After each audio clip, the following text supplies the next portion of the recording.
ఒక ఆటోలో ఇద్దరు కూర్చొని సస్పీషియస్గా చనిపోయినట్టు కనిపిస్తున్నారు. చంద్రన్గుట్ట బ్రిడ్జ్ కింద ఫరూక్ ఆజం మస్జిద్ దగ్గర అని చెప్పి ఇన్ఫర్మేషన్ రావడంతో పోలీస్ స్టేషన్ నుంచి వెళ్ళి వెరిఫై చేసినారు. వెరిఫై చేసి చూడంగా అక్కడ చనిపోయినట్టుగానే కనిపించినారు ఇద్దరు. వాళ్ళని చూసి ఇమీడియట్గా క్లూస్ టీము, ఆ తర్వాత వేరే మిగిలిన సైంటిఫిక్ ఇన్వెస్టిగేషన్ స్టార్ట్ చేసి వెరిఫై చేసి చెక్ చేస్తే ఆ ఆటో, వాళ్ళు ఏదైతే ఆటోలో కూర్చొని చనిపోయి ఉన్నారో ఆ పక్కననే ఈ ఎక్రేనియం వాయల్స్, ఆ తర్వాత సిరంజీలు కనిపించినాయి. ఆ తర్వాత వాళ్ళ చేతిలో కూడా ఇంజెక్షన్ చేసుకున్న మరకలు కనిపించినాయి.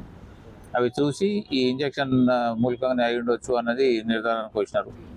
ఆ తర్వాత ఆ ప్లేస్లో వీళ్ళతో ఎవరెవరు ఉన్నారు, వీళ్ళ ఫ్రెండ్స్ ఎవరు అన్నది ఇన్వెస్టిగేట్ చేసి చార్ఘాట్ ఇన్స్పెక్టర్ గారు, ఏసీ గారు, ఆ తర్వాత టీం అంతా వెరిఫై చేసినారు. వెరిఫై చేసి ఎంక్వైరీ చేస్తే వీళ్ళకి ఈ చనిపోయిన వాళ్ళిద్దరు జహాంగీర్ ఖాన్ 25 years, ఇతను ఆటో నడుపుతాడు.